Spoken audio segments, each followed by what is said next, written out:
Hello, good morning, नमस्ते। कैसे हैं आप सब? स्टडी विद पाठशाला में एक बार फिर से स्वागत है आप सबका। आज हम लोग बाल विकास एवं शिक्षा मनोविज्ञान से संबंधित महत्वपूर्ण सिद्धांतों की चर्चा करेंगे। सबसे पहले वैज्ञानिक हैं थॉर्नडाइक। थॉर्नडाइक ने प्रयास एवं त्रुटि का सिद्धांत प्रतिपादित किया है, ट्रायल एंड एरर थ्योरी।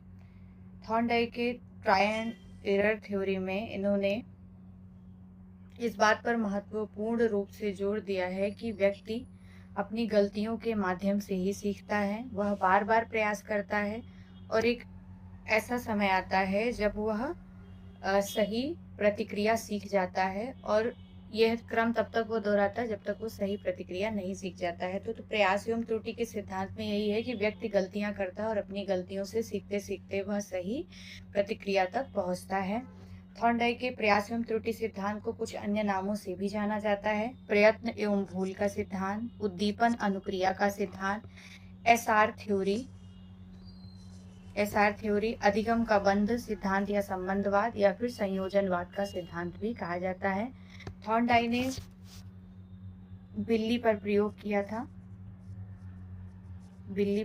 किया था, जिसमें इन्होंने एक भूखी बिल्ली को एक पजल बॉक्स के अंदर रख के पजल बॉक्स के अंदर ही ऐसी सेटिंग की कि जो उसके खुलने का खटका या लिवर होता है वो अंदर ही इन्होंने रहने दिया, और जो प्रेस करने पर या खींचने पर खुलता था, और बाहर इन्होंने खाने के लिए बिल्ली के मछली रख दी। एक निश्चित दूरी थी। अब बिल्ली बहुत बार प्रयास करती है लगातार, और फिर अचानक से उछल कूद के दौरान उसका पैर लीवर पर पड़ता है और गेट खुल जाता है पजल बॉक्स का, और वो मछली तक पहुंच जाती है। और जब थॉर्नडाइक ने इस प्रयोग को कई बार किया, तब उसने देखा कि बिल्ली द्वारा किए जा रहे जो प्रयास थे उसमें गलतियां धीरे धीरे कम होने लगती हैं, और वह लास्ट में वो क्या करने लगते हैं, उसको ये बात पूर्णतया समझ आ जाती है कि लिवर प्रेस करने से उसे वो मछली तक पहुंच सकती है, अपने भोजन तक आराम से पहुंच सकती है। इसके अलावा थॉर्नडाइक ने सीखने के 3 नियम बताए हैं: तत्परता का नियम, अभ्यास का नियम और प्रभाव का नियम। तत्परता का नियम, लॉ ऑफ रेडीनेस।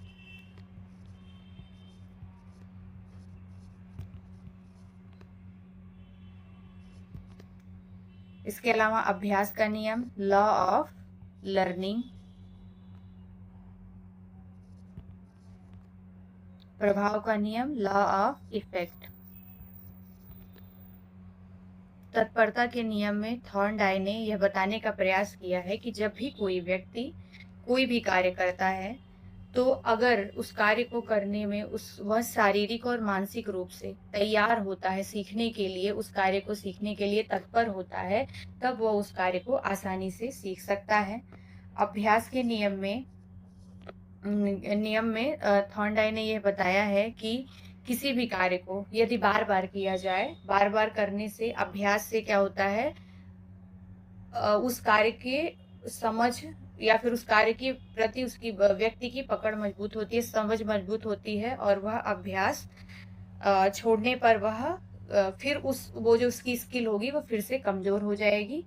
ये थॉर्नडाइक के अभ्यास का नियम है। प्रभाव के नियम में थॉर्नडाइक ने यह बताया है कि कोई भी कार्य अगर व्यक्ति द्वारा किया जाए और उसका परिणाम अगर संतोषजनक होता है, तो वो उस कार्य को बार बार दोहराएगा। अगर उसके कोई ऐसा कार्य करे जिसके परिणाम उसे संतोषजनक नहीं प्राप्त होते हैं, तब वो उस कार्य को करना छोड़ देता है। इसके अलावा एक और भी, थॉर्नडाइक ने बुद्धि के भी 3 तत्व या फिर ये कह सकते हैं बुद्धि के बहुकारक सिद्धांत के बारे में उन्होंने बताया है कि सामान्य तत्व बुद्धि को उन्होंने नहीं माना, और ये बताया है कि ये कई सारे स्वतंत्र योग्यताओं का समूह होता है। एक और यहीं पे इम्पोर्टेंट पॉइंट नोट करते चलिएगा। थॉर्नडाइक ने बुद्धि के भी, जैसे सीखने के 3 नियम बताए हैं, वैसे ही थॉर्नडाइक ने बुद्धि के 3 प्रकार बताए हैं। 3 प्रकार कौन कौन से हैं देखिए: मूर्त, या फिर इसी को यांत्रिक कहते हैं, मैकेनिकल या कॉन्क्रीट इंटेलिजेंस, इसके अलावा अमूर्त या फिर एब्स्ट्रैक्ट इंटेलिजेंस, इसके अलावा सामाजिक,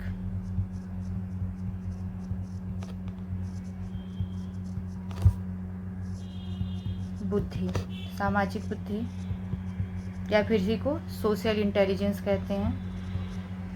अब मूर्त बुद्धि के अंतर्गत इन्होंने उन व्यक्तियों को रखा है जिनमें यांत्रिक समझ होती है, जो मशीन उपकरणों को बेहतर तरीके से समझ सकते हैं, जिनमें उनको समझने और संभालने की क्षमता होती है, जैसे मैकेनिक हो गए, इंजीनियर हो गए, या मूर्तिकार हो गए, बढ़ई हो गए, कारीगर हो गए। ये सारे आपके जो है मूर्त या फिर मैकेनिकल इंटेलिजेंस के अंतर्गत आते हैं। अमूर्त बुद्धि या फिर एब्स्ट्रैक्ट इंटेलिजेंस में वे लोग आते हैं जो विचारों, शब्दों, प्रतीकों को बेहतर तरीके से समझ सकते हैं, जिनमें कि लेखक हो गए, वैज्ञानिक हो गए, डॉक्टर हो गए, शिक्षक हो गए, दार्शनिक हो गए। इस तरीके की जिनकी समझ होती है वह अमूर्त बुद्धि या फिर एब्स्ट्रैक्ट इंटेलिजेंस के अंतर्गत आते हैं। इसके बाद है आपका तीसरा सामाजिक बुद्धि। सामाजिक बुद्धि के अंतर्गत उन लोगों को रखा है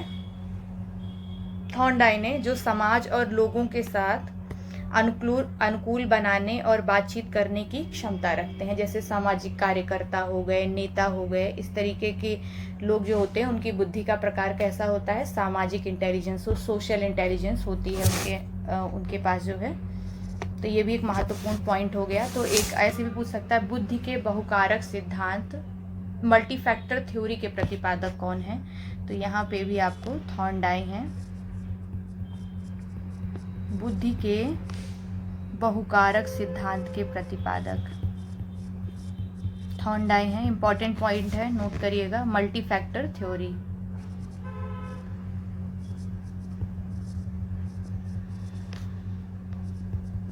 मल्टीफैक्टर थ्योरी के प्रतिपादक भी थॉर्नडाई माने जाते हैं, जिसमें इन्होंने ये बात मानी है कि बुद्धि कोई सामान्य तत्व नहीं होता है, बल्कि वह कई स्वतंत्र योग्यताओं से मिलकर बना हुआ होता है। कई स्वतंत्र योग्यताओं का समूह होता है। और इन्होंने बुद्धि को 3 प्रकार में बांटा है, मूर्त, अमूर्त और सामाजिक।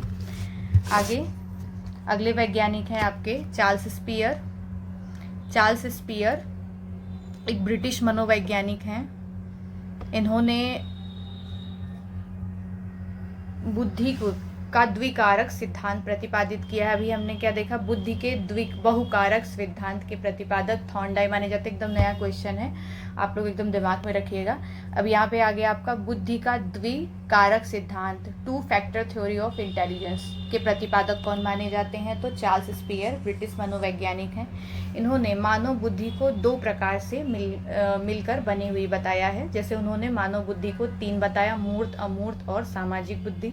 इन्होंने बताया है कि जो मानव मनुष्य की जो बुद्धि होती है, इंटेलिजेंस होती है, उसमें वो 2 कारकों से मिलकर बनी होती है, जी और एफ फैक्टर, जनरल फैक्टर और स्पेसिफिक फैक्टर। तो जो जनरल फैक्टर होता है ये मुख्यतः जन्मजात माना जाता है। यह जब व्यक्ति जन्म लेता है तो उसके साथ ये फैक्टर साथ ही जन्म लेता है, यह बुद्धि में यह फंक्शन पहले से ही अपलोड रहता है। और एस होता है स्पेसिफिक फैक्टर, इसको कि आपको प्ले स्टोर से डाउनलोड करना पड़ता है। कहने का मतलब क्या है, ये स्किल है जिसे कि आप अपने एक्टिविटीज़ के द्वारा सीखते हैं। अब यहाँ पे आगे देखते हैं जी फैक्टर। जन्मजात एक मानसिक क्षमता होती है। जी फैक्टर के अंतर्गत इन्होंने किसे रखा? जो जन्मजात मानसिक क्षमता होती है, जो कि ऑटो अपलोडेड आपके जो ऐप्स होते हैं, जो आपको आपके साथ ही मिलते हैं जन्म के साथ ही। और ये एक सेकंड रुकिएगा जरा, इसको तो गलत ले लिया हमने, इसको हटा देते हैं। हाँ, देखते हैं। तो ये जी फैक्टर के अंतर्गत जन्मजात मानसिक क्षमता होती है। इसमें व्यक्ति की सामान्य मानसिक ऊर्जा स्तर उच्च होने पर व्यक्ति अधिकांश क्षेत्रों में अच्छा प्रदर्शन करता है। इसमें स्पियरमैन ने बताने का प्रयास किया है कि जिस भी व्यक्ति में जी फैक्टर अधिक होगा वह क्या करेगा, वह कई क्षेत्रों में, जैसे कि संगीत हो सकती है, लैंग्वेज सीखने की जो पोटेंशियल हो सकता है, कैलकुलेशन हो सकता है, यह सब वो बहुत बेहतर तरीके से प्रेजेंट कर सकता है। जो एस फैक्टर है आपका, एस फैक्टर। एस फैक्टर में क्या है, ये अर्जित क्षमता होती है जो कि व्यक्ति अपने बेहतर प्रशिक्षण से, आसपास के इन्वायरमेंट से सीखता है।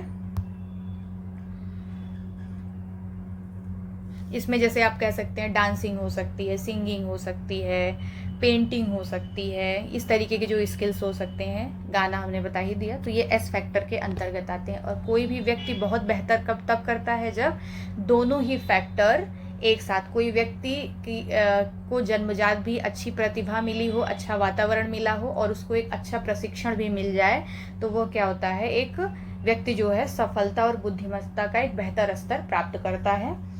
और इस जो क्षमता को मापने के लिए स्पीयरमैन ने सांख्यिकीय विधि का कारक विशेषण द्वारा के सिद्धांत का जो है प्रतिपादन किया है। और इसको इन्होंने सिद्ध करने के लिए जो है सांख्यिकीय विधि का कारक विश्लेषण का सहारा लिया है। किसने? स्पीयरमैन ने। तो स्पीयरमैन का जो सिद्धांत है अभी हमने देखा, वह बुद्धि का द्विकारक सिद्धांत पर, 2 फैक्टर थ्योरी ऑफ इंटेलिजेंस पर आधारित है, जिसमें इन्होंने बुद्धि को 2 प्रकार में बांटा है, जी फैक्टर और एस फैक्टर। जी फैक्टर जन्मजात होता है और एस फैक्टर स्किल बेस्ड होता है, प्रशिक्षण बेस्ड होता है, आसपास के इन्वायरमेंट द्वारा सीखा गया रहता है, वो लर्निंग प्रोसेस पर, लर्निंग पर डिपेंड करता है। और जब दोनों ही फैक्टर एक साथ मिल जाते हैं तब व्यक्ति सफल और इंटेलेक्चुअलिटी उसकी